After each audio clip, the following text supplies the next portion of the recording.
আত্মীয়-স্বজন সবাই বলে বেশি বেশি পড়ো এবং পরীক্ষায় একটা ভালো নম্বর অর্জন করো, কিন্তু কেউ এটা বলে না যে পড়ার পর আমরা যে জ্ঞান অর্জন করছি সেটিকে পরীক্ষার খাতায় ঠিক কিভাবে লিখতে হয়। অনেক সময় শিক্ষকেরাও এই বিষয়ে তেমন বিস্তারিত কিছু বলেন না, ফলে অনেক বেশি পড়াশোনা করার পরেও আমাদেরকে পরীক্ষায় কম নম্বর নিয়েই সন্তুষ্ট থাকতে হয়। অথচ নিয়মিত পড়াশোনা করা যেমন জরুরি, তেমনি এটাও জানা জরুরি যে সেই পড়াগুলোকে পরীক্ষার খাতায় কিভাবে উপস্থাপন করতে হয়। তাছাড়া ঠিক কোন পদ্ধতিতে লিখলে পরীক্ষায় সর্বদা বেশি নম্বর পাওয়া যায় এবং এক্সাম হলে লেখার সময় কোন কোন ভুলগুলো করা একদমই উচিত নয়, এই সকল বিষয়গুলো আজকের এই ভিডিওটিতে আমি আপনাদের সাথে শেয়ার করব। তো চলুন শুরু করা যাক।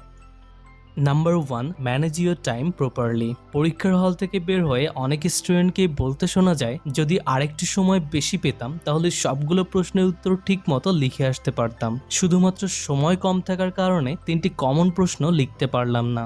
আসলে এরকমটা সময় কম থাকার ফলে হয় না, বরং এটা হয় তাদের ব্যর্থতার কারণে। কারণ সকল স্টুডেন্টদেরই পরীক্ষার হলে সমান টাইম দেওয়া হয়, আর যারা ভালো স্টুডেন্ট তারা কিন্তু ওই নির্দিষ্ট সময়ের মধ্যেই সকল প্রশ্নের উত্তর লিখতে পারে। অনেকেই আছে যারা প্রথম দিকে 1 থেকে 2 নম্বরের প্রশ্নগুলোর উত্তর অনেকটাই বড় করে লেখে এবং কোনো প্রশ্নের উত্তর না পারলে সেটা নিয়ে চিন্তা করতে বসে যায়, ফলে পরীক্ষার হলে অনেকটাই মূল্যবান সময় নষ্ট হয়ে যায়। এক্ষেত্রে আমাদের উচিত প্রতিটি প্রশ্নের উত্তর সেটির জন্য বরাদ্দকৃত নম্বরের ভিত্তিতেই লেখা এবং কোনো প্রশ্নের উত্তর না পারলে সেটির পেছনে অযথা সময় নষ্ট না করে পরবর্তী প্রশ্নের উত্তর লেখা আরম্ভ করা। Number 2, right answer in sequence. ধরুন আপনি দুজন স্টুডেন্টের পরীক্ষার খাতা চেক করছেন, যেখানে প্রথম স্টুডেন্টটি খাতায় প্রশ্নের উত্তরগুলোকে একদমই সিকোয়েন্স মেনটেন করে লেখেনি, অর্থাৎ যখন যে প্রশ্নের উত্তর লিখতে মন চেয়েছে তখন সেই প্রশ্নটির উত্তর লিখেছে এবং তার হাতের লেখাও খুব একটা ভালো না। অপরদিকে দ্বিতীয় স্টুডেন্টটি খাতায় প্রতিটি প্রশ্নের উত্তর একের পর এক সিকোয়েন্স মেনটেন করে লিখেছে এবং তার হাতের লেখাও দেখতে খুবই ভালো। এখন আপনিই বলুন, এই দুজনের মধ্যে আপনি কাকে বেশি নম্বর দিতে চাইবেন? নিশ্চয়ই দ্বিতীয় স্টুডেন্টটিকে, যে প্রতিটি প্রশ্নের উত্তর সুন্দর করে সিকোয়েন্স মেনটেন করে লিখেছে। ঠিক একইভাবে পরীক্ষায় বেশি নম্বর পেতে চাইলে আপনাকে অবশ্যই পরীক্ষার খাতায় প্রতিটি প্রশ্নের উত্তর যতটা সম্ভব সুন্দর এবং সিকোয়েন্স মেনটেন করে লিখতে হবে। Number 3, practice last 5 years question paper.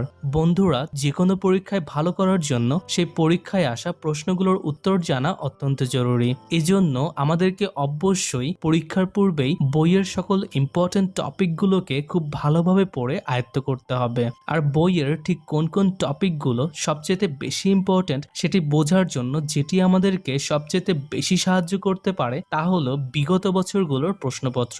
আপনি যদি একটু ধৈর্য ধরে গত 5 বছরের বোর্ড প্রশ্নগুলোকে আয়ত্ত করতে পারেন, তবে পরীক্ষার হলে দেখবেন আপনার বেশিরভাগ প্রশ্নই কমন চলে আসবে। কারণ প্রায় দেখা যায় পরীক্ষায় আসা প্রশ্নগুলোর মধ্যে বেশিরভাগ প্রশ্ন বিগত বছরগুলোতে আসা প্রশ্নপত্র থেকে রিপিট হয়। তাছাড়া বাসায় ঘড়ি ধরে নিয়মিত প্রশ্নপত্র সলভ করার অভ্যাস গড়ে তুললে এটি আপনাকে পরীক্ষার হলে নির্দিষ্ট সময়ের মধ্যে সকল প্রশ্নের উত্তর লিখতেও 100% সাহায্য করবে।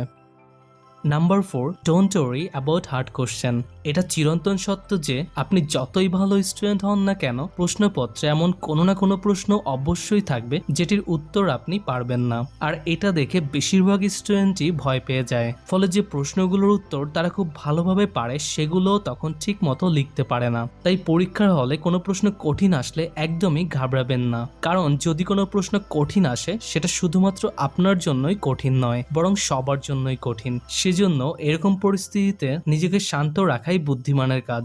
সকল পরীক্ষার প্রশ্নে স্বাভাবিকভাবেই এমন 2-3টা কঠিন প্রশ্ন থাকে যেগুলোর উত্তর খুব কম স্টুডেন্টরাই পারে। তাই এসব কঠিন প্রশ্ন বাদে অন্য যেসব প্রশ্নের উত্তর আপনি খুব ভালোভাবে পারেন, অন্য সব চিন্তা বাদ দিয়ে তখন প্রথমেই সেগুলোর উত্তর একের পর এক খাতায় লিখবেন এবং সেখানে আপনার 100% দেবার জন্য ট্রাই করবেন।